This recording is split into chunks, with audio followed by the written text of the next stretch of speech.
Hello guys! Magandang hapon sa inyong lahat. This is your guys from Masagri Channel, a faith healer o Zamatarder. So ngayong hapon na to, tignan natin sabihin sa inyo ng ating mga gabay. So this is a special gabay for the month of September 8 hanggang September 14 for the sign of Taurus. So Taurus, welcome to my channel. Ano kayong messages, advices, and spirit guides ang ating masasagap for today's video? Kanino kayang energy or kaganapan sa buhay ng mga Taurus signs ang ating mga gilap? So guys, this reading is a general reading lamang. Hindi lahat makaka-resonate. Kunin lamang po ang makaka-relate sa inyo. And comment down below kung kaninong energy ang ating nasagap. And guys, don't forget to like and subscribe my channel. And hit ko siya for more videos update. Dahil guys, maraming salamat po sa mga walang sawang pagsuporta sa aking channel. Lalo-lalo na ang skip ng ads away pagpalain po kayo. Nang Diyos at may kapal, siksik-liglig nag-uumapaw na biyayang manambalik sa inyo. So let's see guys, what is the messages advice ng ating angel spirit for the sign of Taurus. So let's see and watch this.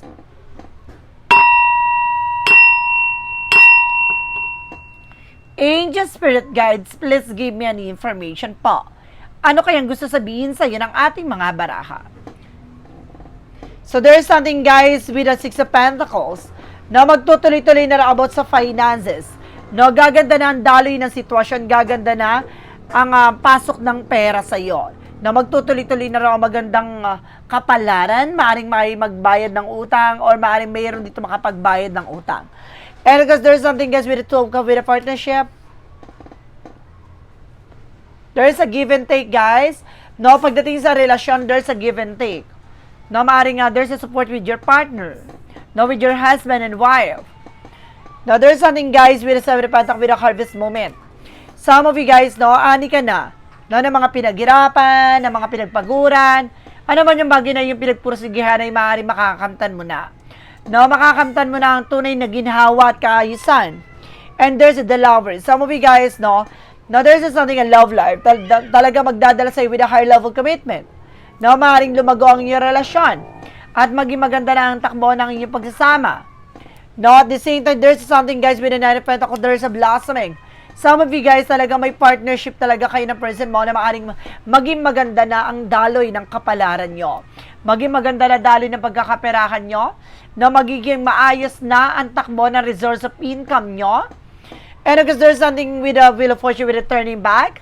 So there's something a destiny is yours. Talaga nakatandahana kayo para sa isa't isa. Na meron some of you, if you're being single, meron taong darating sa buhay mo hindi lang para pakiligin ka. Na para seryosohin, na talagang ipakita sa iyo ang tunay na pag-ibig. Na talagang ipapakita ang pagmamahal na katangi-tangi at maaaring ibigay sa iyo talaga yung taong para sa iyo talaga. No, yung hindi pilit. Now, this is something that destiny is yours. Talagang iikot ang kapalaran. Sa matagal mong paghihintay, ito na. Ibibigay na sa iyo yung taong para sa iyo. And because there's a chariot with an action movement, talagang there's something na paggalaw ng baso. No, talagang magtutuloy-tuloy na raw ang daloy ng pagkakaperahan mo. No, magiging balanse na, magiging maganda na.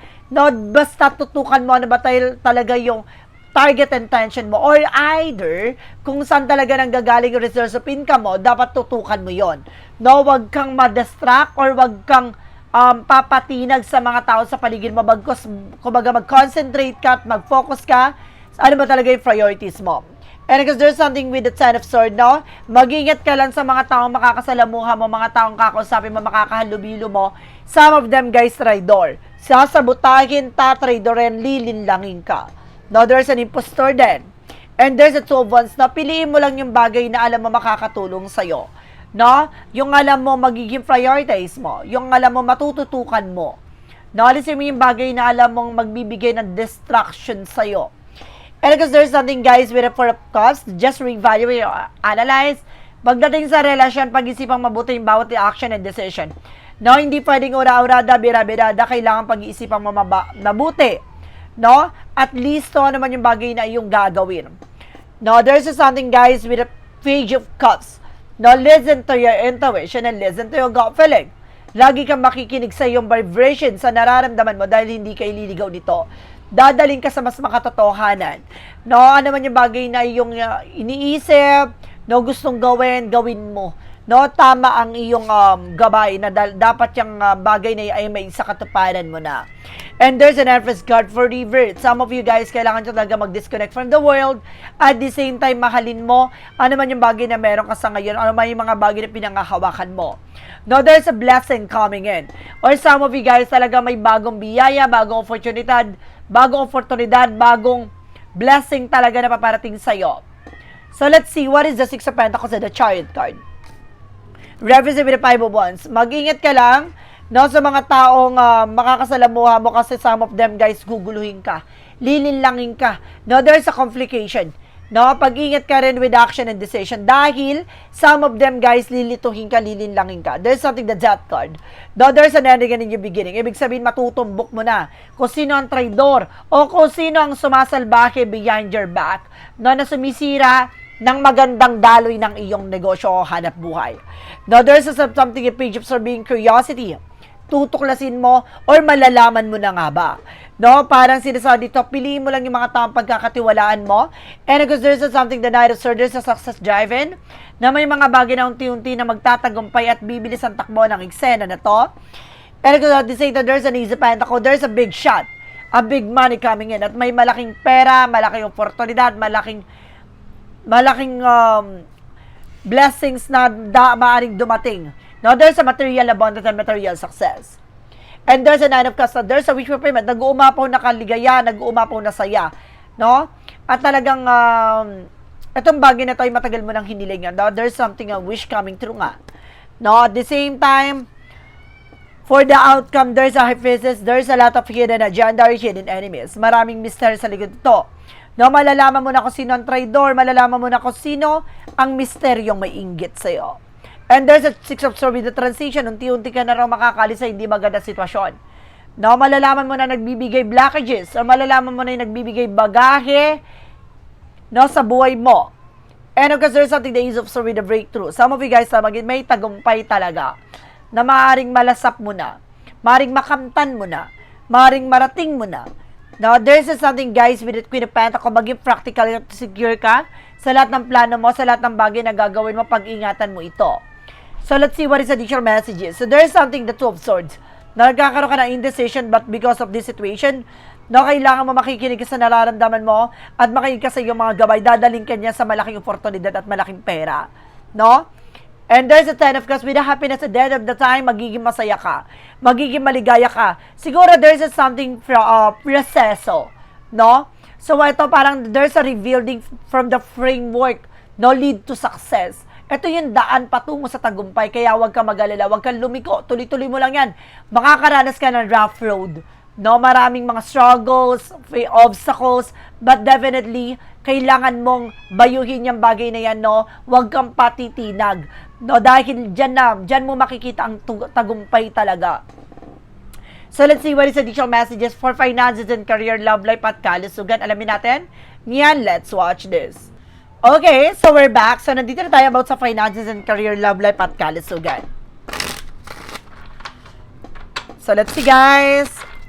Okay. So, there's something, guys, with a Sun card. Ooh. Pagdating sa finances and career mo, there's a purification, no? May part na parang lilinisin sa'yo. Tatanggalin sa'yo. Ano man yung bagay na hindi nakakabuti sa'yo, ano man yung bagay na nakakasama o nagbibigay komplikasyon, lahat yan tatanggalin. Nakakala mo nakakabuti, lahat ng bagay na yan lilisanin sa'yo. And there's a Five of Pentacles. Kaya nakakaranas ka ng financial crisis or financial loss kasi maraming negativities na nakadirekta sa'yo. There's a Ten of Wands, kaya nababigat na. No, mabigat na yung pinapasan. Puno ka ng obligasyon, responsibilidad. And there's a Four of Pentacles. Proteksyonan mo naman yung bagay na pinaghirapan mo. No, saving money, magigpit ka ng sinturon. And of course, there's something, the Full card. There's something a new beginning coming in. Huwag ka mag-alala. Sinasabi dito, hindi pa huli yan lahat, no? Parang bibigyan ka pa ng opportunities na bago pa, kumbaga bagong isisilang, panibagong mundo, panibagong eksena. There's a new era coming in. And of course, there's something that Six of Wands for victory. Magtatagumpay ka, and of course, you are on the spotlight.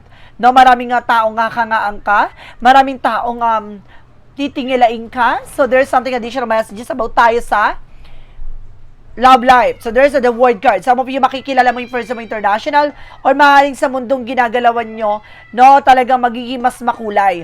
Or maaaring kailangan nyo ng trouble na person nyo to unwind, not para ma-refresh, no, retreat from, disconnect from the world. There's something the Eight of Wands. No, kailangan nyo ng heart-to-heart conversation with your person. No, there's a lot of messages coming in.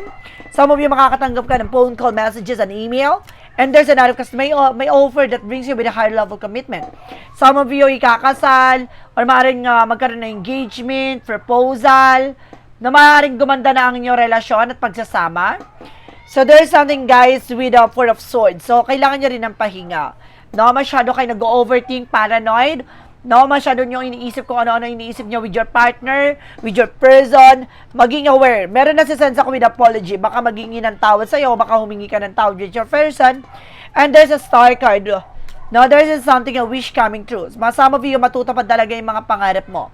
No, regarding dyan sa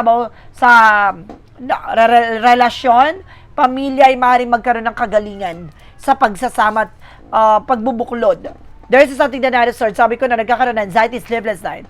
No, umiwas kayo sa mga pagkain na galing sa ibang tao, baka gayumakin kayo. So pagdating sa kalusugan, this is something the Justice card. Huwag ka mag-alala. Ano man yung bagay na ginawa sa'yo, there's a bounce back. Kaya mag-ingat tayo sa mga actions natin, ha? Lahat ng bagay na gagawin natin, lahat ng bagay na gagawin natin sa iba at sa sarili natin, there's a something reflection. No? Yun yung tinatawag na karma. No, what goes around comes around. Kung naging mabuti ka at naging maganda ang ginagawa mo, magiging maganda rin ang ibubunga nito. Kung naging masama ang iyong ginawa at alam mo sa sarili mong hindi dapat, alam mo na kung ano man yung magiging consequences niyan. Just being aware layo with an action dahil hindi natutulog ang karma. So there's something guys with a Two of Pentacles. Maging balanse ka, no, sa iyong kalusugan. At the same time, in a sense ako dito, para maging balanse ka sa kalusugan mo, tantanan mo yung bagay na kumbaga nakakasama sa iyong kalusugan. Tulad na sinasabi ko, kung inabuso mo ang iyong kalusugan, ano pa ang iyong inahangad at inaasan? No? Inaasahan. Na ibig sabihin, kung ikaw ay naging malupit sa kayong physical and of course, physical appearance, no, physical health, no, maaaring ano man yung ibubunga nito. So, alam mo na, so there's a Three of Pentacles for collaboration, there's a unity. So, kailangan nyo rin noon talaga ng parang stretching, parang yung nakikita ko dito na parang, no, magpapawis at the same time, kumbaga, there's a collaboration with your person, no? And because there's something with the Four of Wands by celebration. Some of you guys, no, makakaranas ka ng mga celebration, ganda na sitwasyon, no?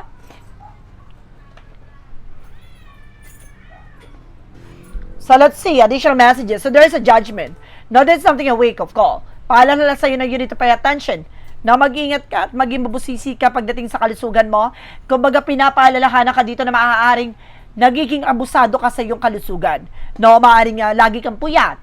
Or maaaring napapabayaan mo yung sarili mo, nalilipasan ka ng gutom. Or kung ano-ano pinagagawa mo, pinagkakain mo, baka mahilig ka sa alak, no, sa sigarilyo, or maaaring kung ano man yung bagay na madalas mong ginagawa, no, sa kalusugan mo, baka mahilig ka sa processing food. No, nakakasama yan, baka mataas na, no, ang iyong sodium, no? Maaaring mahilig ka sa mga canned foods, no? Yung mga dilata, tantanan mo yan, no? Kasi maaaring magkasakit ka dyan with the kidney, no? Magkakaroon ka ng kidney stones. So, just being aware tayo sa mga action and decision dahil alam natin, ano man yung bagay na inabuso sa atin na sa sarili natin ay maaaring mag-reflect. No, there's something guys with a devil card. See, I told you, parang there's something abusive. No, with abusive talaga, na sense ko dito. Hindi siya like a black magic ha.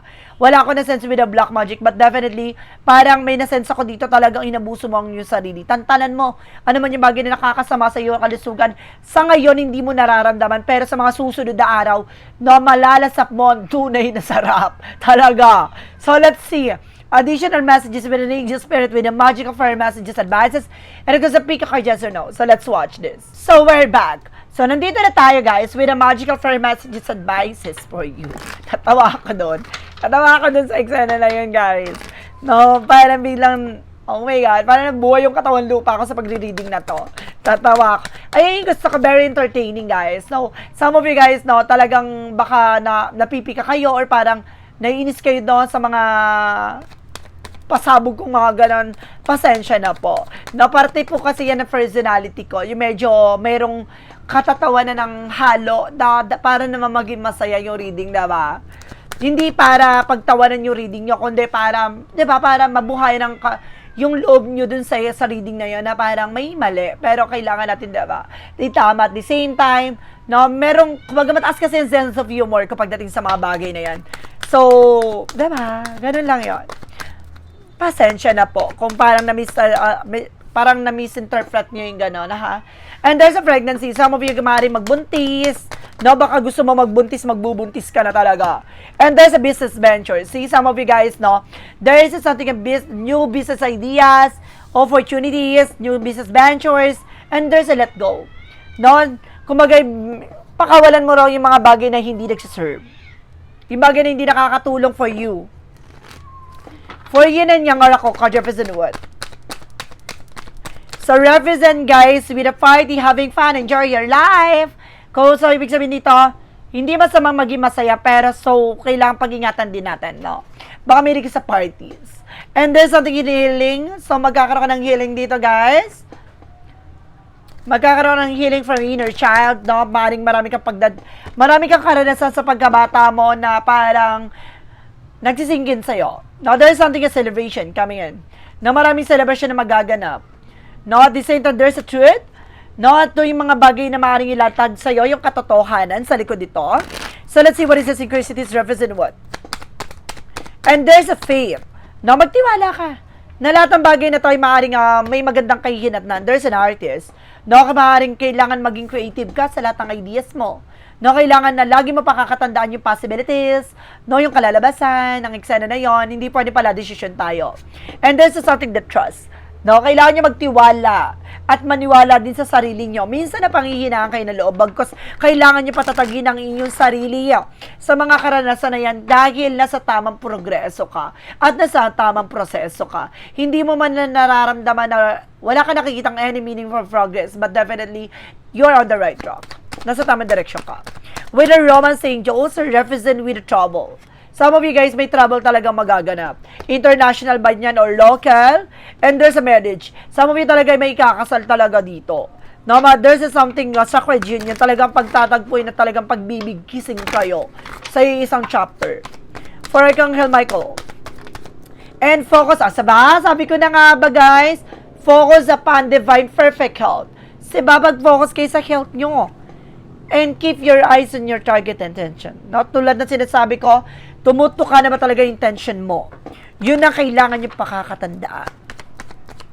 For Jesus loving quote said, you are the light of the world. O, diba? Sabi natin, Panginoon, with the Jesus, no, maaaring ikaw ay magsilbing liwanag sa mundong ibabaw. Sa mundong ginagalawan mo, or sa mundo na sinisimulan at binubuo mo.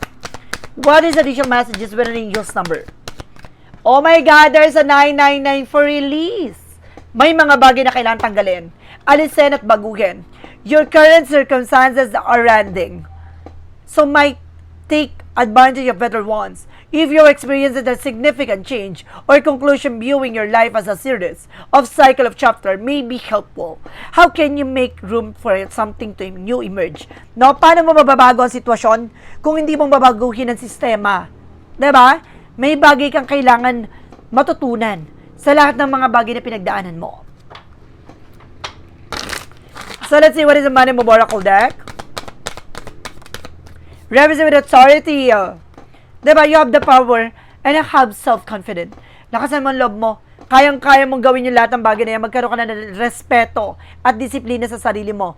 No? Take on the role of a leader. No? And everyone will respect you. And what lies beneath will create a future. Ano yung mga bagay na nakatago sa hinahanap mo? There is something, guys, with fake friends. Mag-ingat ka, maraming peking kaibigan tulad ng paulit-ulit kong sinasabi sa iyo, hindi lahat ng mga taong nakangiti at nakakasalamuha mo in every single day ay maring totoo sa iyo. Some of you, nandyan nakikisama lang yan, pero hindi porket nakikisama at talaga nandyan lagi sa tabi mo ay totoo sa iyo. Now, there's something a total drama action. No? Magaling siya magdrama. Magaling siya magpanggap. Mag-ingat ka. Dramatically actress pala ang atake or dramatically actor pala siya. And clarifying for a love situation. There is something, guys, with a wishful thinking. Having lofty ideals lead to a letdown. Be realistic. No? Kumbaga, may mga bagay dito na kailangan mong, kumbaga, tunan ng iyong pansin or buhay ng iyong mga kaisipan, no, tungo sa gusto mong mangyari sa buhay mo, no? Kumbaga, kailangan mo maging mahinakon at kailangan pag-isipan yung bawat desisyon. Ano man yung bagay na hinihiling mo, yung gusto mo mangyari, maging realistic ka, kumbaga sa realidad ng buhay, sa realidad ng mundo, no, kailangan alam mo kung anong priorities mo, no? Ano ba talaga yung gusto mong mangyari sa buhay mo pagdating sa relasyon? No, kung gusto mo magkaroon ng partner, maghanap ka ng taong parehas kayo ng perspective. Parehas kayo ng mindset. What is a shadow work represent what?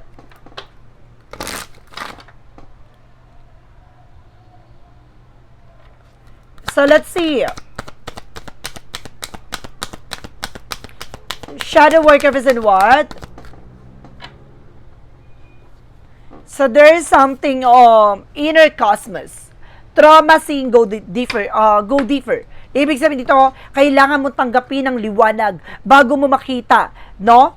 Yung mga, guys, baligtad, no? Kailangan mo raw tanggapin ang madilim na part sa buhay mo para makita mo ang tunay na liwanag sa likod nito. So, sinasabi dito, may mga bagay tayo sa buhay natin, no, na parang naging trauma, pero yung sugat na yon at pilit na yun, tatatak yun. No, parang hindi mo makakalimutan yung mga pangyayari na yon. Hanggang sa makita mo na parang, kaya pala nangyari yon kasi may gantong mangyayari, may ganto palang kahihinatnan, yun pala yung purpose kung bakit nangyari yon. So, kumbaga yung bagay na yon na nagbigay ng kalalimang sugat sa'yo, tatatak yon na parang bibit-bitin mo sa mga susunod na panahon sa'yo. Diba? Hindi na siya parang paalala na sa paulit-ulit na ganong eksena para mamumulat ka na may mali sa eksena mo na kailangan mong baguhin. No, kailangan mong tanggalin. Tao man yan o sitwasyon. Diba? Ang ganda. What is the clarifying for a life situation? And this is something of rising flames. Let your passion guide you to the fulfilling purpose meant for you. Kung itong bagay na ito para sa iyo, kailangan mong tanggapin. No, kailangan mong kumbaga i-enjoy yung moment na yan. Isang gabay yan tungo sa magandang buhay at magandang kinabukasan para sa iyo. Masakit man yung pagdadaanan sa ngayon, pero kumbaga yung bagay na yan ay maaaring magdaan tungo sa magandang buhay at magandang bukas na nakalaan para sa iyo. Masakit man ang pagdadaan, mahirap man, no, masusugatan ka man, matatapilo ka man, no, masasaktan ka sa bawat eksena na yan, pero yung bagay na dala-dala niyan ay may magandang ibubunga para sa iyo. So, let's see what is a part of the light represent what? Diba, pasabog? Ang ganda. And there's something of peace of mind. No, magkakaroon ka ng kapayapaan sa kaisipan kasi alam mo kung bakit. Ginawa mo, what is the best for you. So, parang wala kang magiging regret, no, sa sarili mo kasi ginawa mo yung best mo. Hindi ka tumunganga, hindi ka parang hinayaan ng ganun mangyari. Bagkos, ikaw yung mismo yung nakatukla sa sarili mo, na-discover mo, sa sarili mo, kung ano yung bagay na makakatulong sa'yo. No? At yung bagay na yun, yung parang unti-unti mo tinatanggal, no? Yung bagay na nagbibigay ng kaguluhan sa isip mo, sa sitwasyon mo, at yung mga link sistema sa buhay na tinatak mo during that time. No? Through love, release, and inner reflection, I find peace. My perspective is gentle and loving, and I approach each step with confidence in moment of fear. I remain brave knowing that peace reside with me. No, talagang ang kapayapaan talaga ay mananatili sa'yo. No, alam mo kung bakit? Hindi mo hinayaan na mawala lang yung ganong eksena. Parang hindi mo hinayaan na parang tuluyang kainin ka na wala kang ginawa. No? Kumbaga, at least may ginawa ka at naranasan mo no, na lumaban at naranasan mong pag-aralan lahat ng kaganapan hanggang sa na-discover mo at natutunan mo no, on your own skills, on your own talent, no? Kumbaga, ikaw mismo nagdala sa'yo sa kaliwanagan, no? Na-enlighten mo yung sarili mo. So, let's see what is a pick a card, yes or no. So, let's watch this. Okay, so we're back. So, nandito tayo with a yes or no. Pick a card. Alamin natin yung magiging sagot sa tanong mo. So, before anything else, guys, kung bago ka sa channel ko, no, pwede ka magtanong dito. Isa lang ang magiging sagot within 1, 2, or 3. Then, of course, guys, kapag nakapag-isip ka na ng tanong at nakapili ka within 1, 2, or 3, please comment down below naman. No, kung ano number na pili mo nang malaman ko kung umabot ka ba sa reading na to.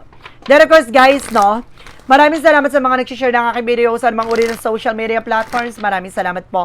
At sa mga solid subscribers and of course sa mga bagong followers and subscribers natin dyan. And of course sa mga silent viewers, maraming salamat po sa inyo. Let's start with the number 1. No, there's a no.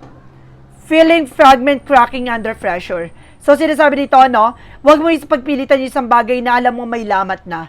No, baka tuluyang masira. No, tuluyang mawala. No, sinasabi sa'yo dito, kailangan mong maging mapagmatsyag sa bawat kilos at galaw mo dahil hindi mo magugustuhan ang kalalabasan dito. No? Number 2, there is a no again. Story, relationship, trouble, strike, uproar. Ibig sabihin nito, ang relasyon nyo ay punong-puno ng pagsubok, punong-puno ng mga karanasan, isang bagay na kailangan yung pakakatandaan na huwag kayong susuko sa hamon ng buhay, bagkus para magpakatatag kayo at maging matibay. No? Huwag kayong makakayaan na mapunta sa ganung sitwasyon. No?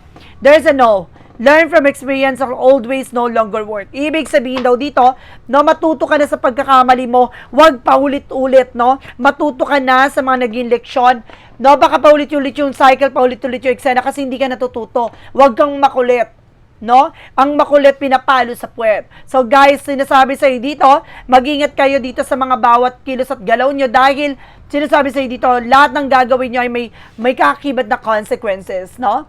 So, let's see what is additional messages with an angel spirit.